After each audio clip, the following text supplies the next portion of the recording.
This episode of Another Happy Pod is going to contain spoilers. If you've not experienced the content yourself, please go ahead and do so before coming back and listening to the boys ramble on about it. Thank you very much.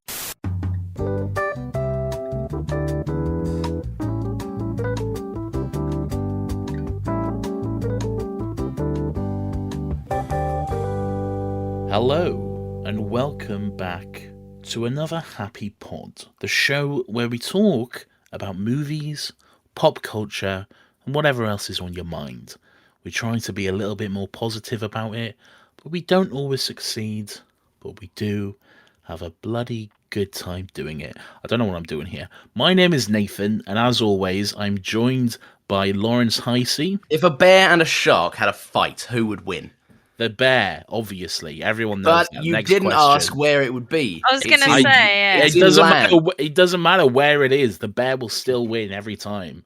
Not Bear's if, the got not if paws. the shark Not if it's like, literally- drags it down into the water. Yeah, and the drowns. fight is taking place in the city of Atlantis. Look, even if it's in the fucking ocean depths itself, the bear will still win every time. You ever seen a polar bear in water? Those things are fucking vicious. I didn't say polar bear. I'm talking regular bear. Well, you didn't specify which bear. Well, I didn't specify polar bear. Well, you didn't specify I not just polar went. bear. I just went for the bear, the average bear, which is called a bear. A bear is a polar bear. Oh my god, Beth, what's your verdict? You should have thought more about this. If it's on land, bear. If it's in the It's ocean, not on land. It's in the city. It's in deep city of Atlantis. well, the bear will drown. So. Exactly. my No, bears point. can breathe underwater. No, they can't. Yes, they can. Are you taking the piss? No, everyone knows this. They can breathe underwater. How do you Well, think they survive? I don't know it. Well, that's because you're a fool. Nah, I don't believe this. I don't believe this for 1 second. Google it. Google it right now. I'm googling it right now. Go on, Google it. Can bears breathe underwater? I can't believe you're actually Googling that. Of course they can't, you fucking dickhead. Can you imagine? They can close their nostrils for 2 minutes underwater and breathe absolutely fine. Well, that's not breathing underwater, though, is it? It's I don't know. That's holding what it their says here. I'm just That's, reading. that's holding their breath. You guys can take it up with eden.uktv.co.uk/quickfacts. No, because they're not saying they can hold their breath underwater. You're just being a dumb cunt. You well, dumb cunt. sharks winning either way. Anyway, welcome back to the Positive Podcast. My name is Nathan James Bauer, and as always, I'm joined by my co-host Lawrence Thomas Heisey, but no one cares about him, and also Beth Taylor, because it is a Marvel episode. Hello, Baggy Bird. Hello. Baggy Do you not bird. know my middle name? Beth Michelle Taylor. Oh, there you go. Yeah, See? don't question my friendship, Beth. Yeah. Right. Thank you. I appreciate it. It's just because you said your middle name Lawrence's and then you just left mine out. So I thought. Fun fact, don't know. I don't have a middle name. Yeah. Who's Oh. the fake friend now, Beth? Yeah, fake friend. I just Anyway, thought, if a bear and a shark had a Oh fight, my god. who would win? It's the shark. Everyone knows this. All right, moving on. So, Obviously, because bears can't breathe underwater, Nathan. yes, I know. How many times do I need to say it? Okay, so today is the Eternals. Today is Eternal Sunday, although this podcast is coming out on a Friday, but we're recording early because we saw the Eternals and we want to talk about it. Yeah. Woo! Woo! Woohoo. Woohoo! Woohoo! Woohoo!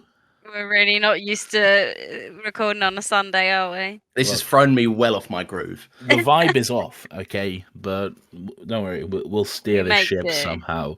Lawrence, how do we usually start this podcast? Normally, I consider if a bear and a shark had a fight. Oh my! but you no, shut but the fuck up. but we've covered that twice. So I'm saying you asked me how we start. I'm going through my process. I don't actually know how we start. Nathan, what do you think about the movie Eternals? Do you like Marvel? Have you heard of Marvel before?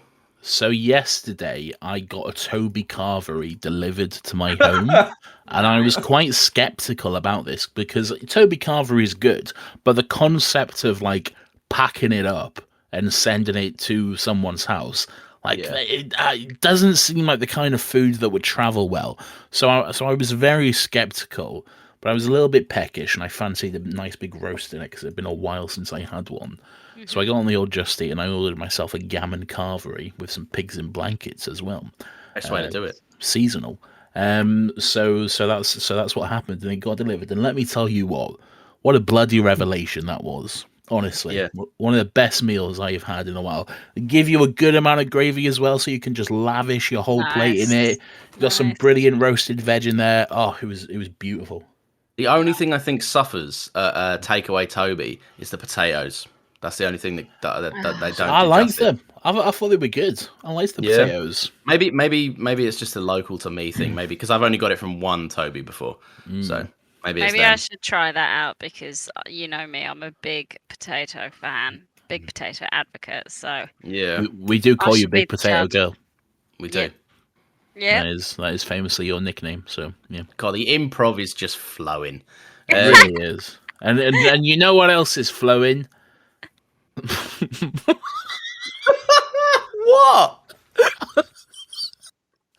I was gonna say my arse. I don't know why. Right, Bethany Taylor, welcome to the bloody podcast. We have all watched Eternals. Beth, Yes. what do you think about the Eternals? Were you excited? Did you know anything about the Eternals from the comics? This is chaos. No, I didn't know about the Eternals from the comics. This was brand new to me. I'd seen obviously the trailers and some of the TV spots as well, which I don't normally do, but I was actually Sacrilege. really but I think because I was so excited, and I knew it was going to be a long movie, and I knew that we'd only probably see about 5 minutes of it in the trailer, so I was like, it's all right. And I was really, really excited to watch it because I knew it was going to be something different. It's always fun to learn about new characters, new powers, and stuff like that. So, and also the fact that they had cast a deaf person was kind of exciting as well because it was the first time they did something like that, and I was just hyped. I was excited.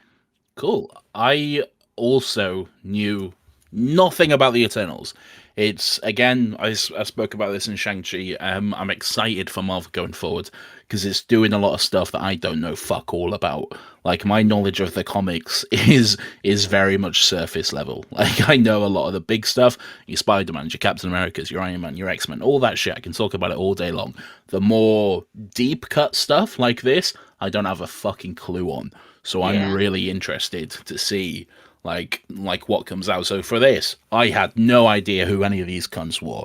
I knew nothing about the Eternals. I knew a little bit about the Celestials and that sort of thing, but Yeah. the Eternals were a new concept to me.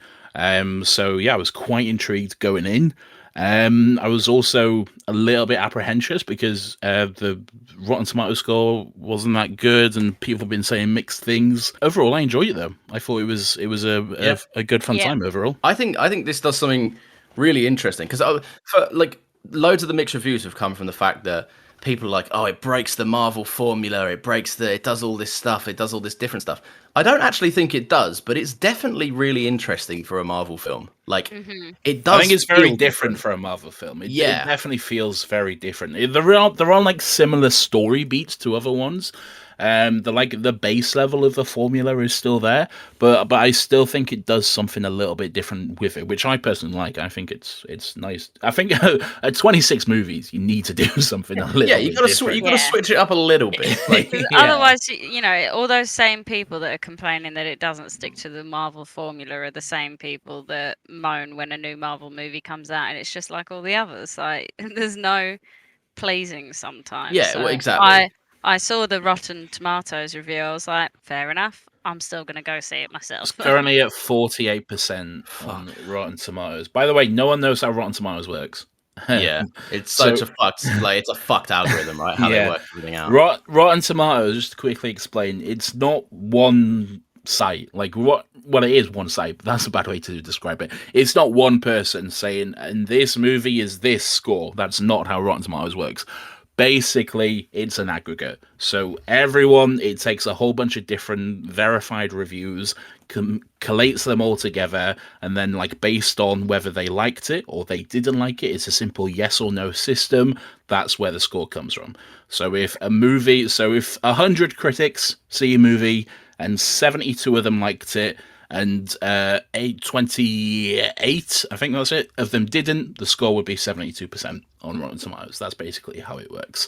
I'm scared that this review is kind of going to stop Marvel pushing the boat out again, though. Because I mean, even this isn't pushing the boat out much, but it's cool and it's new.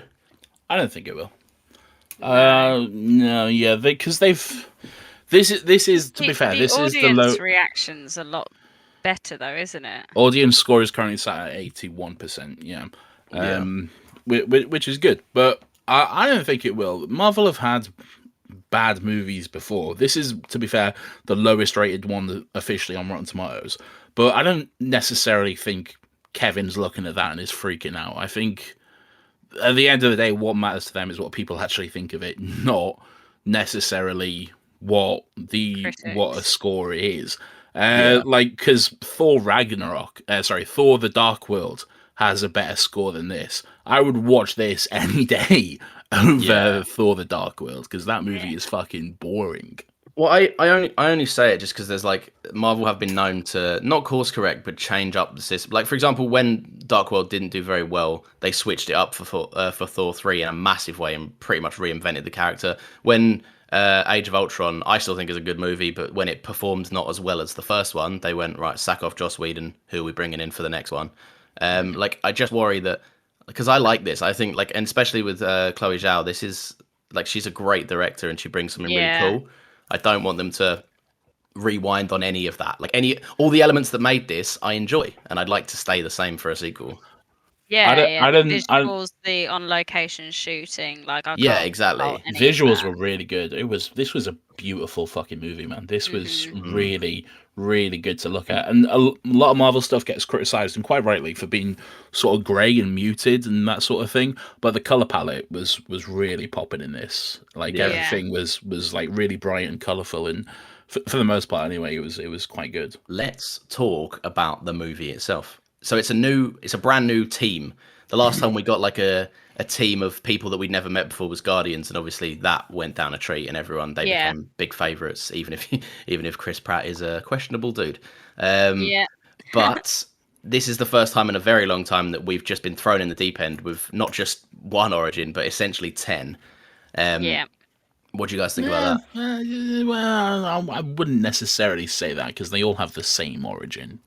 Yeah, I guess. But, I mean, you've still got to introduce 10 different characters and give them that family bond.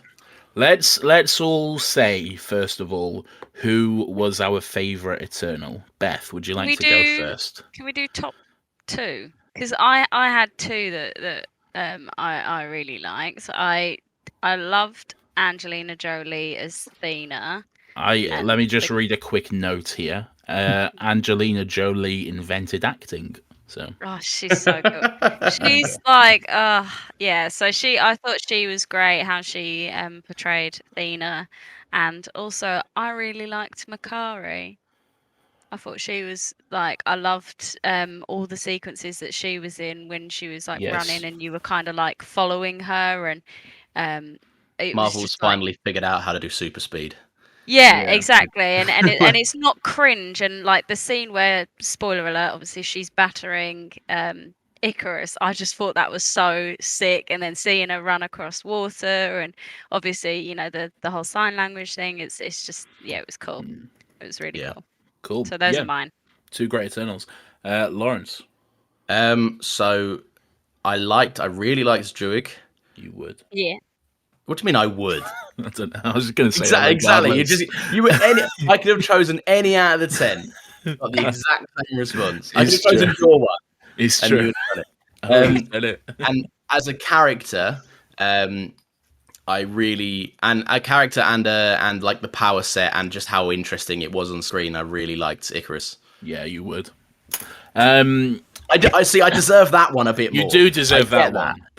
It would. Ideally, you would have said that one first. Do you know, the one thing about Icarus made me realise how attractive Richard Madden is. Oh, Beth, keep your horniness off the pod. No, it's got to be said. Sorry, it's got to be said. So what we're gonna do is I'm gonna talk about my favourite Eternal, who was Festus. Nice. The god. You mean? That's what I said. The god of inventing. That's just not what you said. It is what I said. Shut up. You said fucking asbestos or some shit. I'm gonna leave you to it. He did say it a bit weirdly, but He definitely did. You said Festus. I said You did. Festus. Oh my fucking It's- god! I said Festus instead of Fastos. Yes. Fucking hell, Richard fucking cunt Madden or fucking Kit Harrington says Thanos or whatever. Fucking dog park. I'm going home. Fuck you. Go on. Why did Fucking you like Fastos? Go on. Or No, I'm Asbestos, done. however you pronounce it. No, I'm not doing it Asbestos. now. Nathan, why is Asbestos your favourite character? Like, how do I kick you from this server? there he goes. He's gone. Right. I've who had was your enough.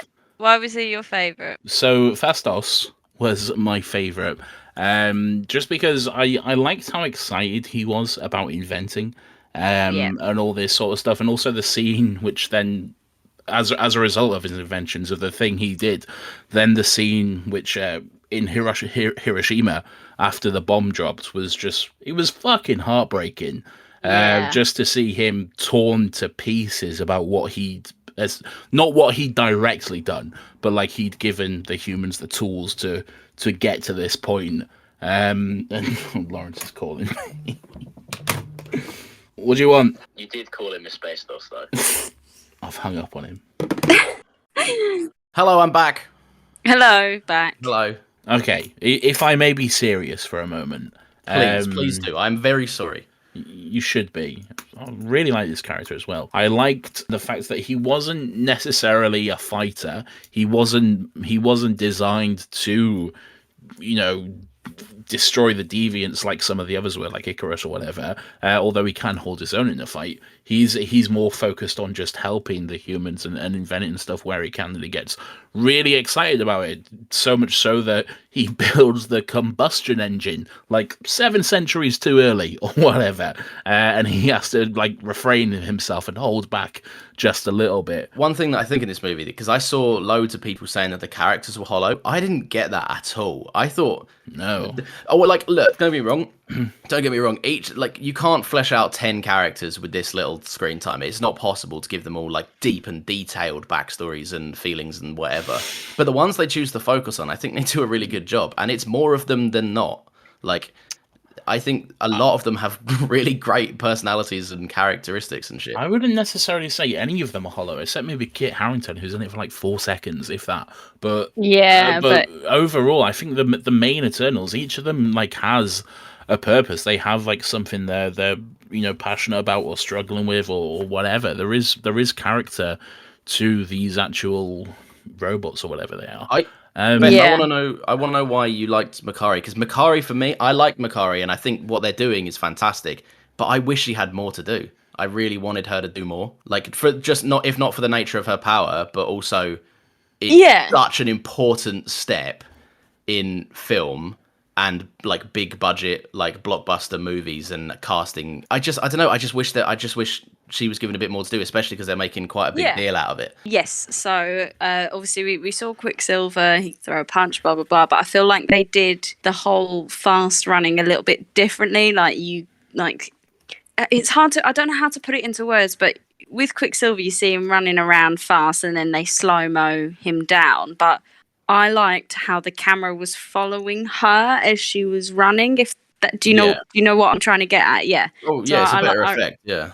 Yeah, that's what I mean. It looked cooler, and the idea of how like the sonic boom doesn't affect her. So you see her run across the whole world like within a couple of seconds, and I thought it was really cool. And obviously, as well as the inclusivity of someone who is actually deaf in real life playing a deaf character, I just thought it was really nice and refreshing to see. So I think that's why I really liked her. I think she was a fun character as well. She definitely had like this sense of joy and amusement about her, and her relationship with Druig added to that as well. Added an interesting wrinkle in there. So exactly. I liked her as well, and I agree with the super speed effect.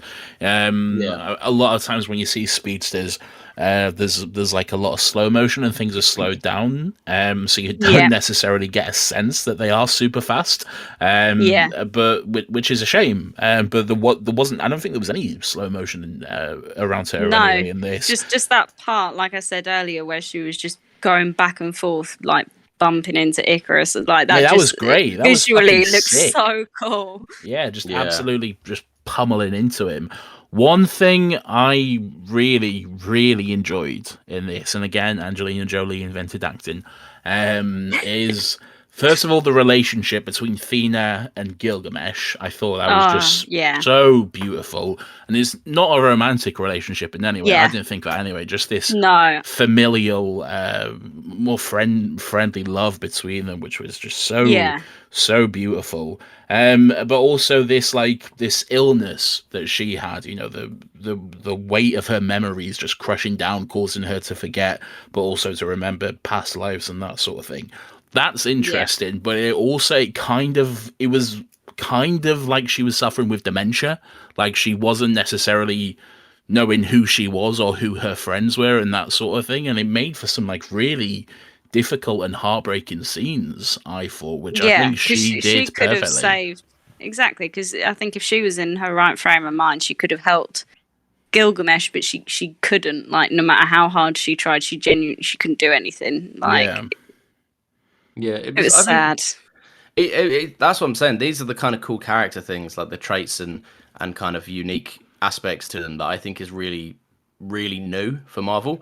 Like you get like traits and stuff in a lot of team movies before, but this, the complaint that there wasn't enough character focus on these people, I just don't understand in this. Do you know what? I felt for these characters as much as I did the Avengers, even though I've had 20 plus movies to feel that way.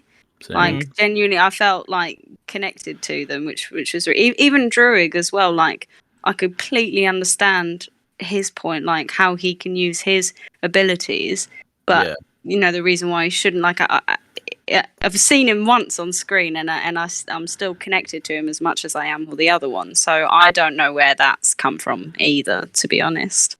Druig brings my favorite moment in this, where he just. It's almost like just a sudden. It's not a jump scare, but it's a quick appearance, and he just fucking clarts Sprite over the head with a rock. Like, Yeah. That got me massively. Like, bearing in mind when you know what his powers are. Yeah. Like, well, can he use it on Eternals though? Because we didn't see him do that. Oh, maybe not actually. Yeah. Yeah, Maybe. I get the sense that maybe he didn't. Otherwise, he would have used it on Icarus or something. Yeah. Yeah, but it's not made clear. He says very clearly that he can't do it on Celestials. So, but yeah, we don't know about Eternals. But yeah, I liked Druig as well. He was definitely an interesting character. His power is very. I don't know. It's like it can be used for some very bad stuff, basically. Yes. So it's like a lot of power for someone to have, and I think he knows that though. Like he's very self-aware. Yeah, he is. He knows like he can do some truly terrible, but also some great things. Like he even said he wanted to control everyone on Earth so he can stop all the wars, all the fighting, and all that sort of thing. But then he realized that he can't do that. He needs to like let these people have free will and that sort of thing. Yeah, which is a really interesting wrinkle. And I did like that character a lot. It's also nice hearing an Irish accent. I was just going to say, yeah, I liked the Irish accent. I thought it was weird that these group of people from like centuries and centuries and centuries ago and millennia had like different accents from around Earth. But then I thought, well, maybe that's where Earth accents came from. Maybe if they've been around and influencing Earth from that long, like one's British, one's Irish, one's American, one's whatever, you know, that's where all these different dialects and things came from, and that kind of makes sense, I guess. So why not? Yeah. And I like Richard Madden's Scottish accent. That was quite fun. Is he Scottish? Yeah, man, it's the first time I think he's been able to use his actual accent. I loved it. Is Kit Harington Northern or not? No, he's from London. So he was using his regular voice. Yeah, that was Kit Harington's normal voice. He just sounds weird because of how normal it is to hear him in a northern accent. Hearing him say the words, hearing him say the word "Cersei, I love you" was quite weird. I was like, yeah, that was odd. Don't know about that. Him and Richard Madden fighting over a woman called Cersei is very strange. Yeah. Yeah, but Gemma Chan's beautiful though, isn't she? Gemma Chan is beautiful. Anyway, Kit Harington was there for 5 minutes. He was fine. We'll talk about him more at the end. Yes. So, like the end of the movie. Yes, Beth, that's usually the case. So Sprite, was you brought her up. I'm just gonna get this out of the way. The name was so fucking confusing. Every time they brought up the name, I was like, just call her fucking Pepsi or something, because why is she called Sprite? Maybe there's some old god named Sprite that I don't know about. There probably is, and I'm just being very stupid. But I don't know. It just seems weird. I'm gonna look that up now, actually. It is a little weird. Like, and I think there's a few moments of that where they do kind of dip into like the Greek mythology of it all. Like the what one hilariously on the nose moment is I like the fact that Icarus flying into the sun was very on the nose. Oh no, but like I like the idea that it was like a Sprite made it up as like a story. Oh, but then he actually did it. But then at the end, yeah, it was like having your cake and eating it too. And then at the end, Icarus was like, "I think I will fly into the sun now." A sprite is a supernatural entity in European mythology.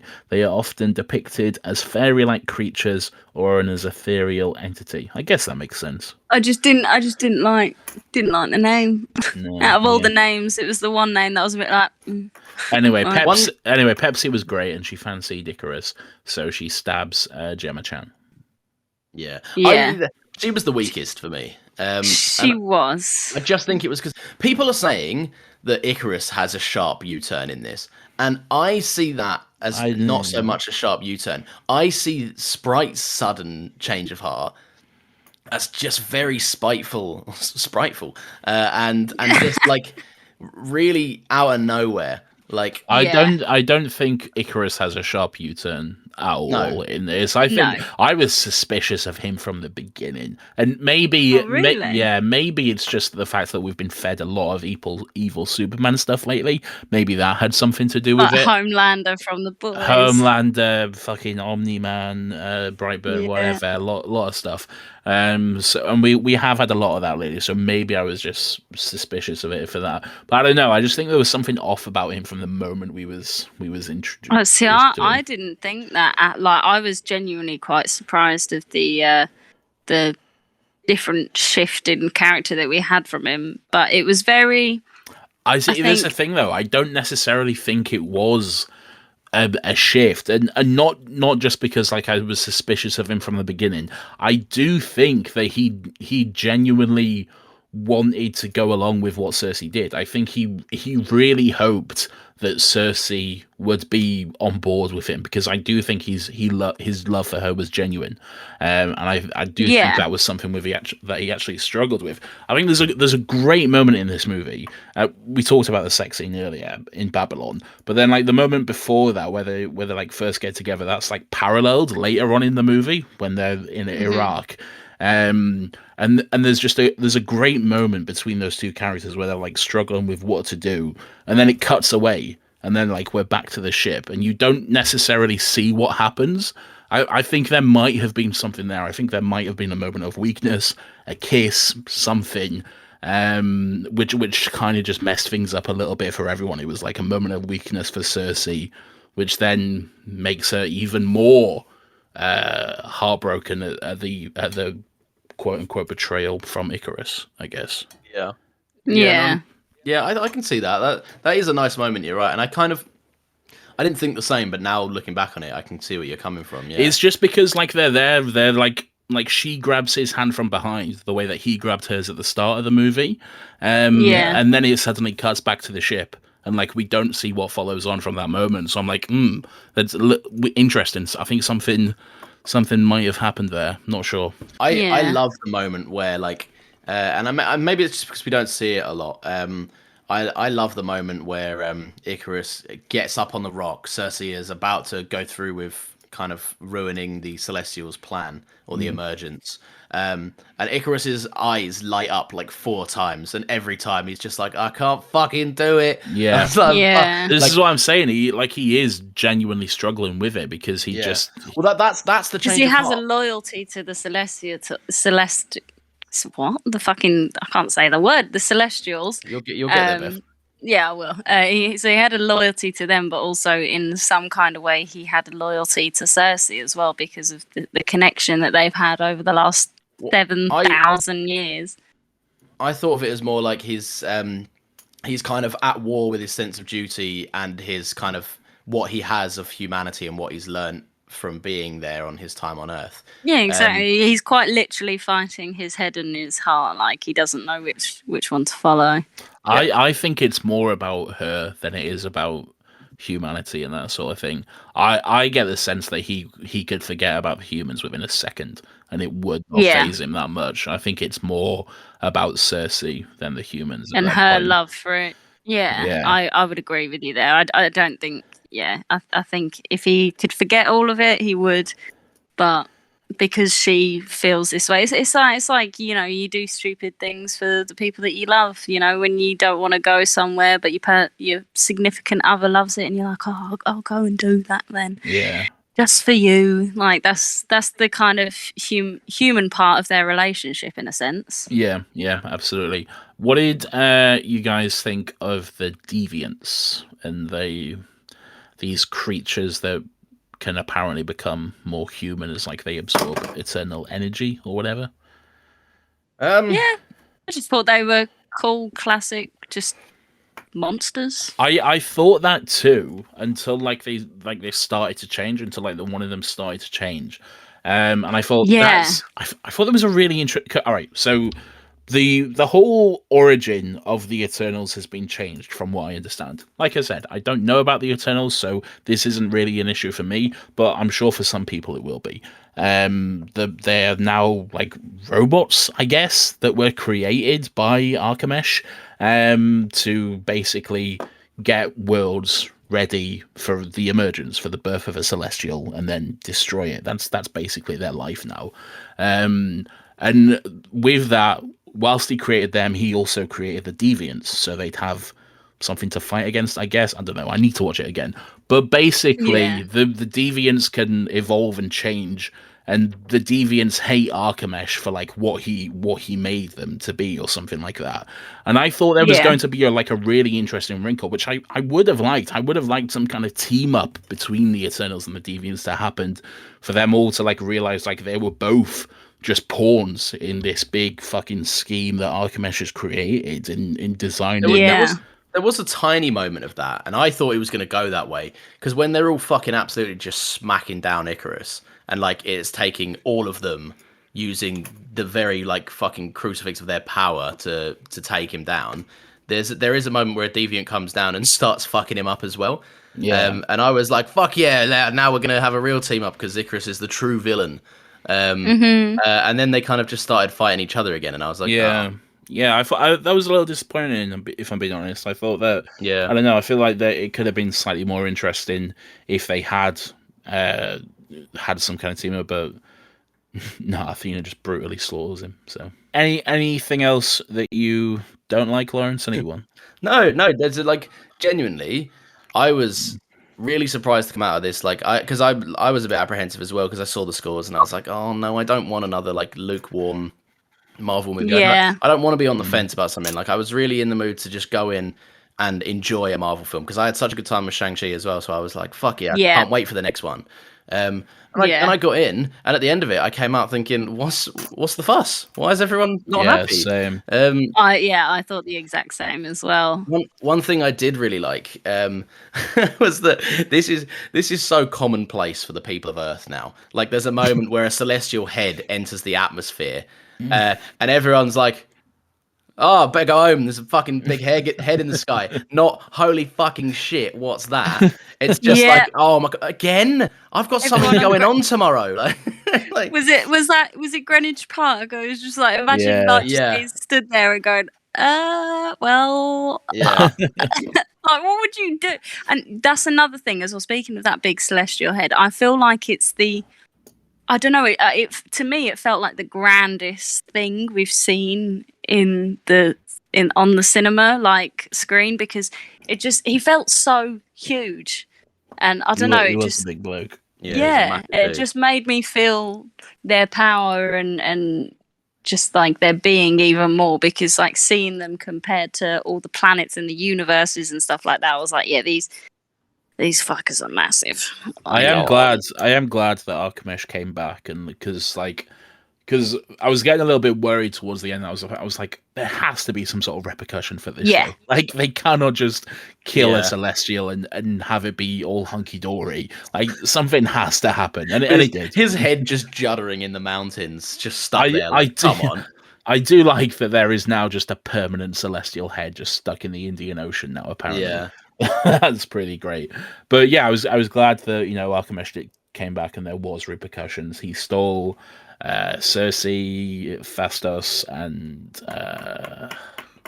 another one. which I Sprite. can't No, remember. no, because she's human now, isn't she? Oh, Camille Nanjiani, his character, I think. What do you guys? Where are you at with Kingo as a character? Kimgo, thank you. He's more the comic relief than anything else. Yeah. But I liked him for the most part. I like his little Yeah. assistant as well. He's a little fun guy.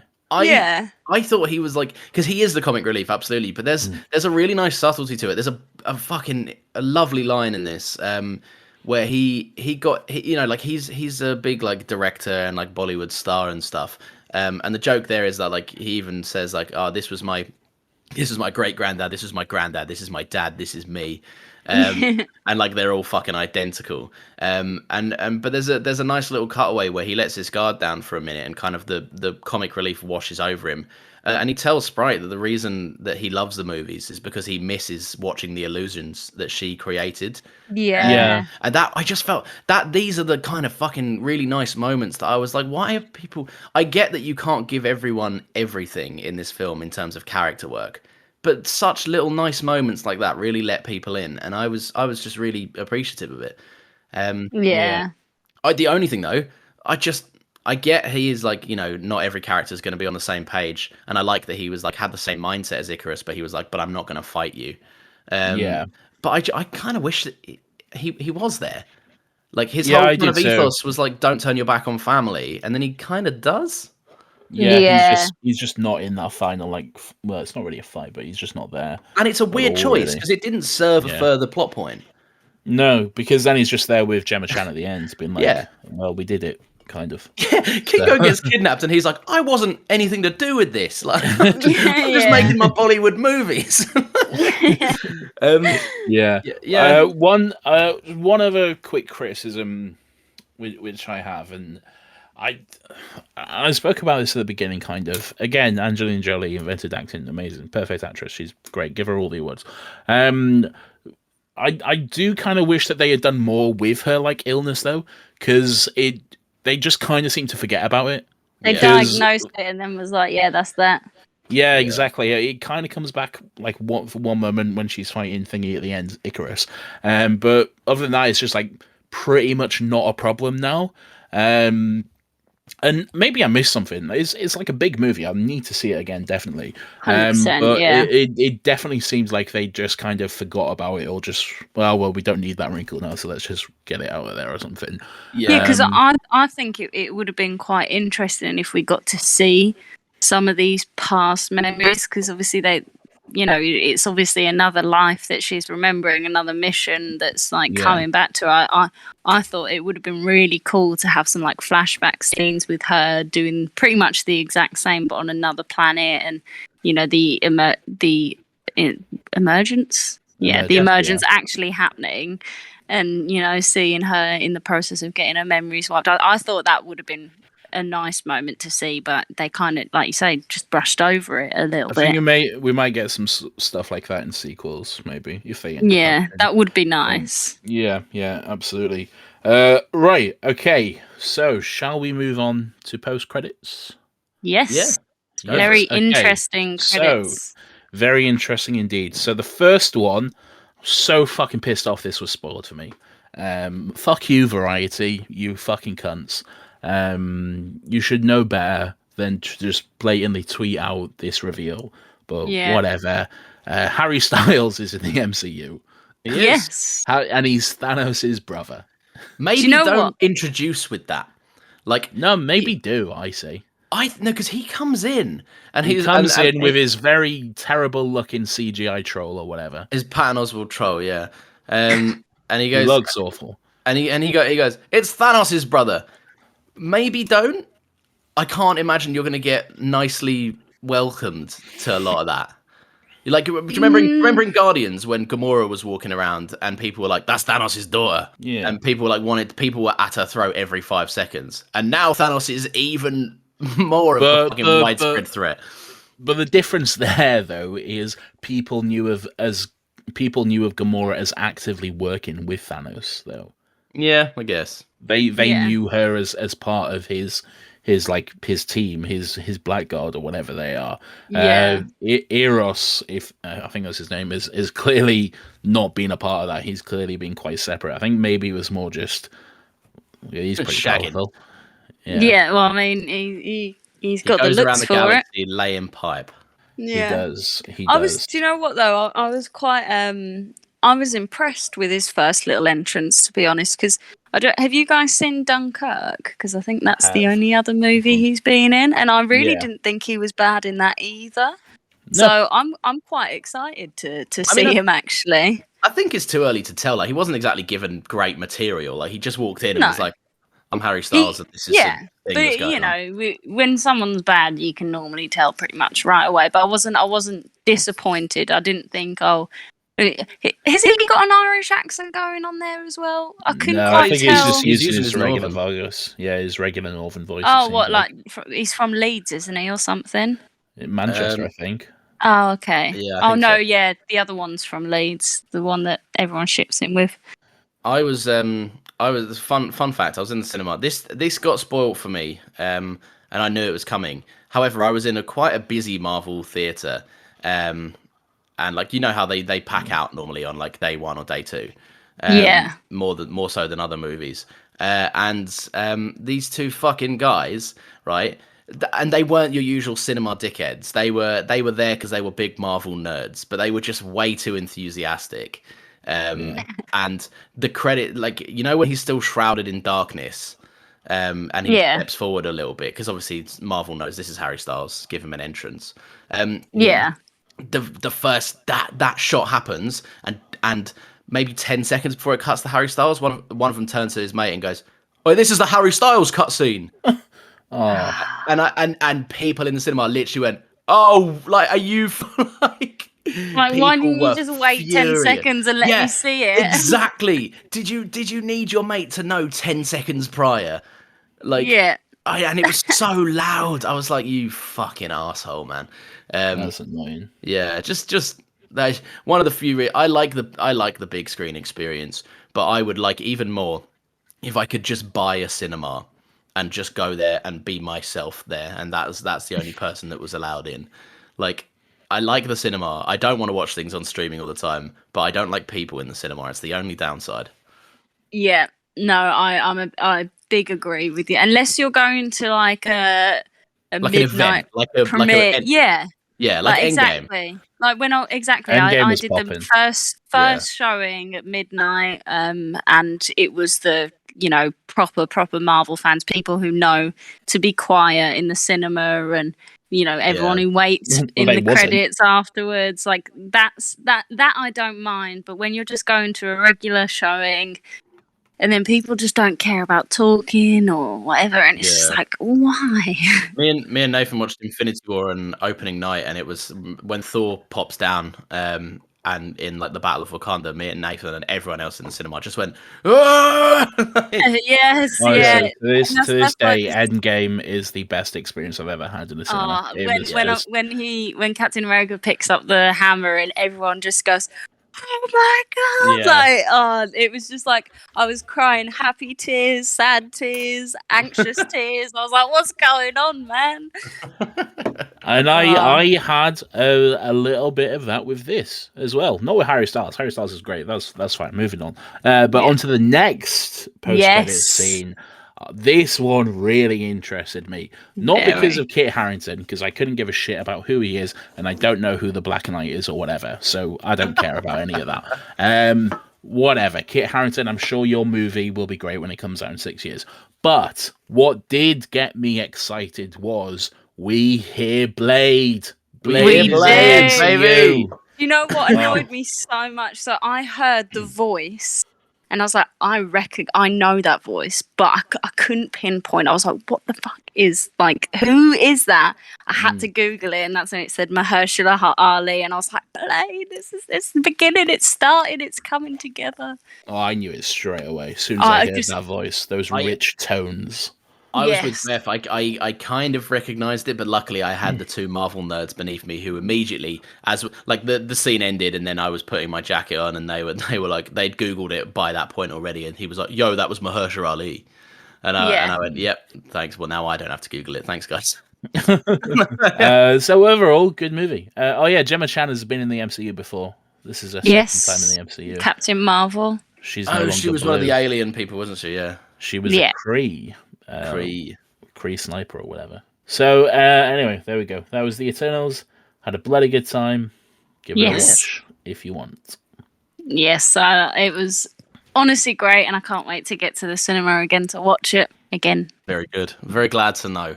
Good time. Good times all round. Baggy Bird, thanks for joining us.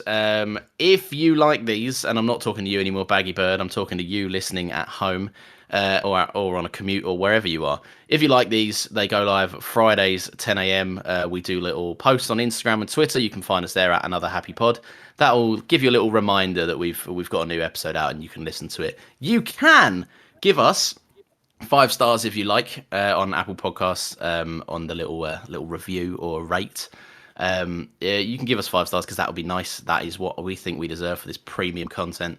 4 stars is accepted, 3 stars is not well. 4 stars is not accepted. Only 5 stars. See, Nathan thinks this. I think 4 stars is good because you've got to have the balance. If your rating is permanently 5 stars, looks like you're buying them. Looks like you're begging for them. No, it doesn't. Just looks like it's good. Yeah, but what if you're a 5-star podcast though? Exactly. Yeah, but then if a more legitimate 5-star podcast is a 4.7 podcast, I think. I think you're wrong. No, you could be, but you've got to have that little bit because you're not for everyone. We can't always be for Look everyone. at all the big podcasts. Okay, I will. I'll let you know next week. Right, let's wrap this up. Don't you dare come on our show and tell us when to wrap up, Beth. We'll wrap you up. Right. She's right. Wrap it up. All right. Sorry, Nathan. It is your show, in fairness, to be fair. Thanks, Nate. Next week, we're going to be doing this. Okay, look, I already know everything about Earth, and I don't want anything to do with it. You're missing out on the joys of life, like pizza. I can't smell. We can't taste either. All that stuff is in your body. No smell, no taste. Or touch. See? Wow, what a good time. What's that? I don't know. Oh, good. I thought that was a theme song or something. Beth, thanks. When are we next seeing you? Spider-Man? No. Wait. Probably. Yeah, Spider-Man. No. Yeah, Spider-Man. When's Hawkeye? Hawkeye starts before, but it'll end in January. So okay, yeah, that's fine, perfect, wonderful. Can't wait. Bye, everyone. Thanks for listening. Goodbye. Good farewell. Another happy pod.